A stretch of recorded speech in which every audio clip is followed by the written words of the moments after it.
Hey guys, welcome back to the Blade Bloodhound. We're going to look at a knife tonight. I am not a hunter, so I don't even know why I buy hunting knives. But a lot of times I will find deals and they will be folding hunting knives. And anyway, sometimes you just got to do it. This one came out of that collection that I was talking about on the last video. If you didn't watch it, you need to go watch it. But anyway, it is a Rigid USA. If you noticed, when I saw the picture of the knives the guy had for sale, I saw the sheath, and I saw the sheath had a big R on it.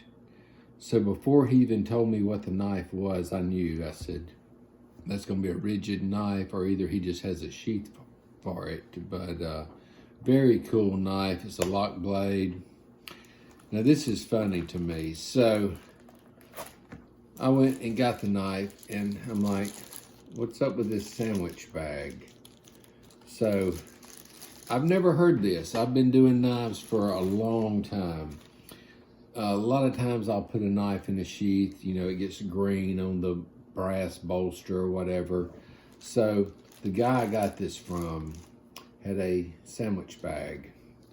What he does is he puts the knife in there, folds it up, and when he puts it in his sheath, he does that. So at first I was like, well, that's kind of different, but it kind of makes sense. I mean, you know how many times I've taken out a sheath knife and said, hey, let me do a video on it, and I run over there, I have to get out my Never Dull, clean the little green off that comes on the brass from the leather.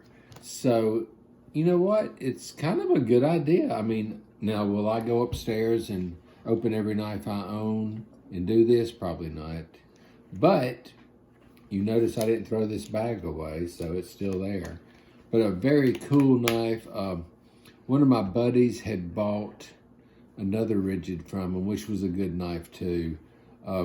You know, he's just started collecting recently, so he doesn't, when I say, you know, he's been around knives, but he doesn't know a lot of times what is, or actually what, I guess I should say, what is important to a young person isn't what is important to an old person like myself. So when I saw the pictures of the knives he showed me before I even found this collection, I said, did you buy that big one with the finger grooves? He's like, no, I just bought the one I liked. Well, I mean, that's good. I mean, and actually that's probably what you should do. Buy what you like, get what you like. But value-wise, this one is a pretty valuable knife. It's sort of rare. If you look on eBay or any of the other little silly sites like that, most of these are in wood handle. This one, I don't know what this material is, but this is the only one I have seen. I want you guys, this will be something good for y'all. You want a research project, a little homework? Go online and find this knife for me and tell me what this handle material is, because this is the only one that I could find, and it's the one I own. So, I don't know if that'll make it more rare, that will make it more valuable. I think so, but I don't know. You tell me. Anyway, guys, we're going to go to the table. We're going to get a close-up of this thing. I'm going to show you why I liked it, what I didn't like about it. There ain't much I didn't like about it. It was cool, other than it's a hunting knife, and I'm not a hunter. But it was a knife, so hey, it had one check mark there. Let's go check it out, guys. All right, guys, we're back. Let's see what we got here. So as you can tell, if you ever see a sheath that has the big R there, you're looking at a Rigid knife. Rigid standing for Rigid USA. I'll show you the tang stamp in a second. Very well-made sheath. It's good leather. We're gonna pull this thing out. Now, one thing I'm gonna tell you about this knife, when I saw it, I'm like, wow, this is like a buck 110 on steroids. I mean, this is a honker of a knife. Buck 110 is a very well-made knife. This knife is very, very well made. Look at, okay, so first of all, let's do a little do a little looky look here. So, as you can tell, these liners are thick. I mean, that liner is almost as thick as that darn back spring. Also, the liner is the bolster as well. You see that bolster there?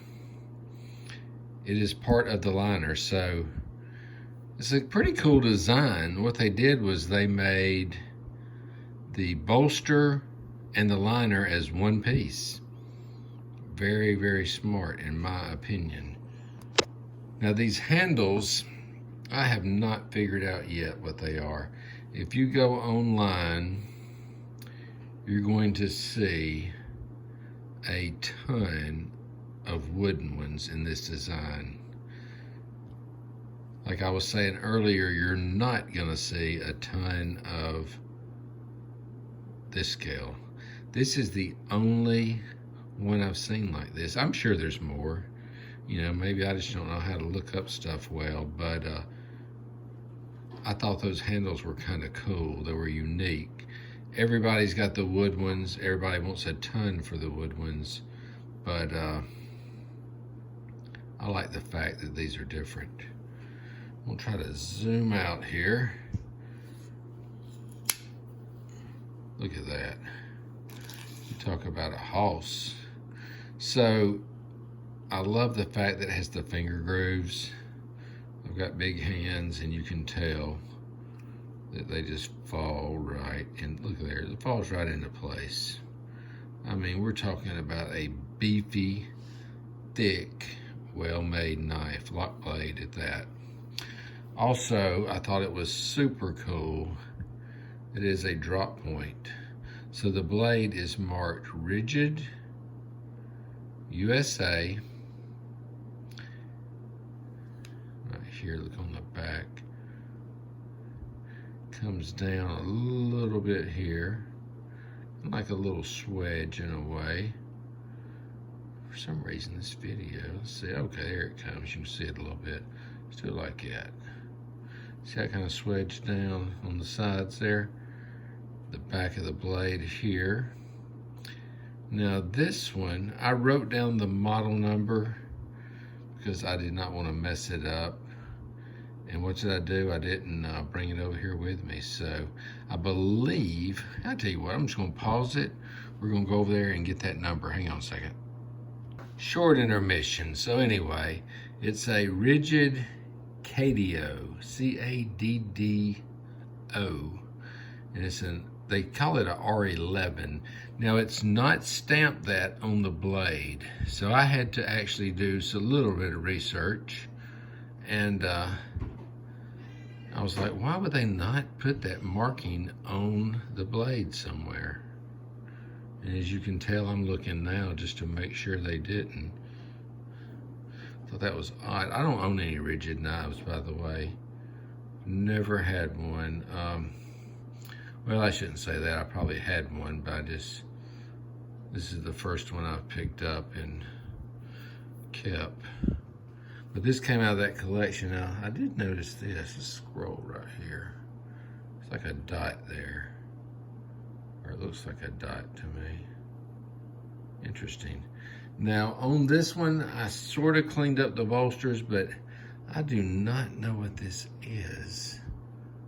Obviously, that did not clean up well. I don't know if these are, let's see, zoom in, see if those are scuffs or, I mean, it looks like,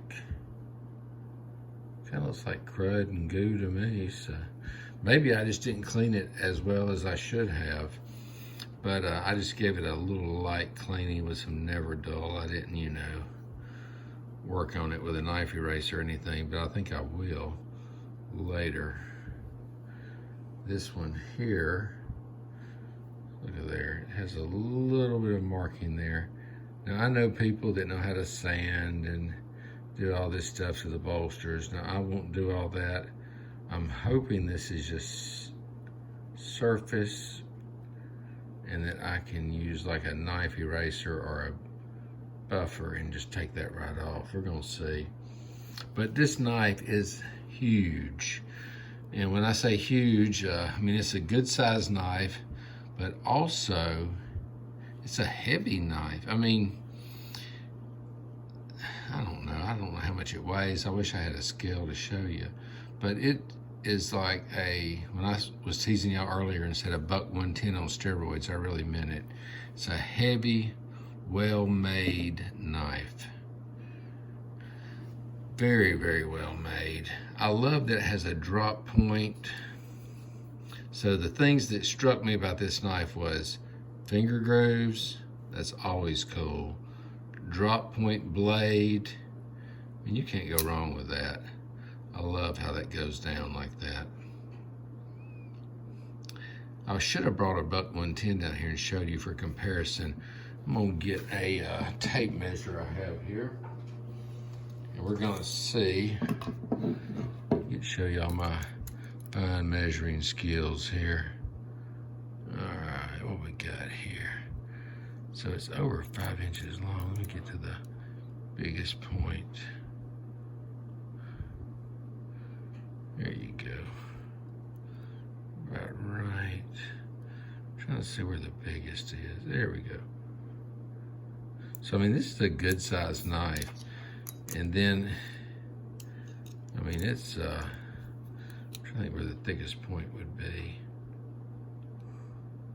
It's almost 1 3/4 right there. Well, yeah, almost. But very, very well made. This was such a good idea to do the liners and the bolsters.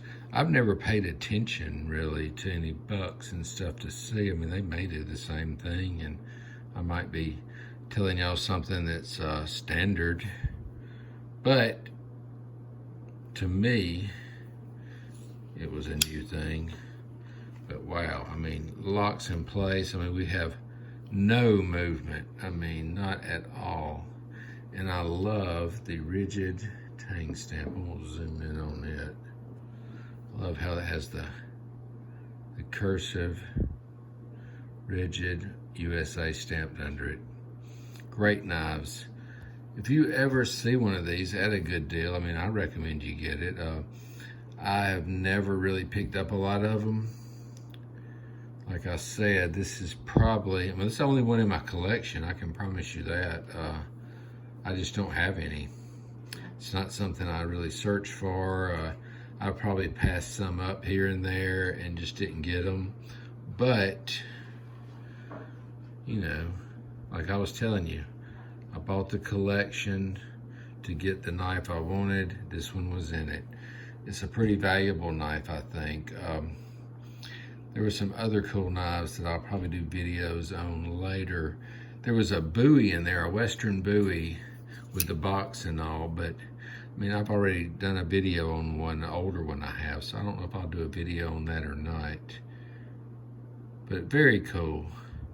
It's a good knife. I mean, as far as a hunting knife, I think you probably couldn't go wrong with it. Doesn't look like it's been used. Now, the guy I bought it from, he said that he bought it new. Let's see. I mean, it looks like the blade hasn't been sharpened at all. Remember we were talking about the green earlier that comes off of knives. That's what's on my finger right there. I was scraping on a knife that had some green on it on the bolster the other day, and I don't know how. I can't get it off, but I can't. But a cool knife. I really need to work on this bolster and clean it. I probably will. I'm sure I will. I just didn't take the time for the video. I should have. But I thought that was a neat idea. This is the plastic bag thing that he showed me. So he had it. When I opened it up, I was thinking, why in the world is there a plastic bag in here? But he said what he does, and it makes sense. I wish he'd have done it before that goo got on there, or whatever that is. You put it in the plastic bag, cut it in half, you fold it over, and then he gets his leather sheaths, shoves it in, bam. So now it's protected from this leather, putting that green, whatever it's called, on the knife bolster. That was a smart idea. I mean, I was kind of surprised. I wish he'd had the box, but you know, hey, that's why I had to do some research. But this one was called the R-11 Caddo, C-A-D-D-O, I believe. I don't have that piece of paper in front of me, but a cool knife, regardless. Anyway, guys, if you know anything about these knives, if you know anything about this handle material, I would love to know. I mean, I think it's probably some kind of composite material, but I mean, when I was doing research, I saw none with that handle. They were all wood, wood, wood, wood. So, if you see one with this material or handle and it talks about it, gives a description, let me know. Or if you just know off your head, maybe you're a super smart knife person. You're like, oh yeah, that's so-and-so. Let me know what you think. My email is bladebloodhound@gmail.com. And you can always leave comments on the video itself and I will respond as well. Anyway, guys, until next time, you have a great night. Like, subscribe, tell your friends, tell your mom, tell everybody. Have a good one.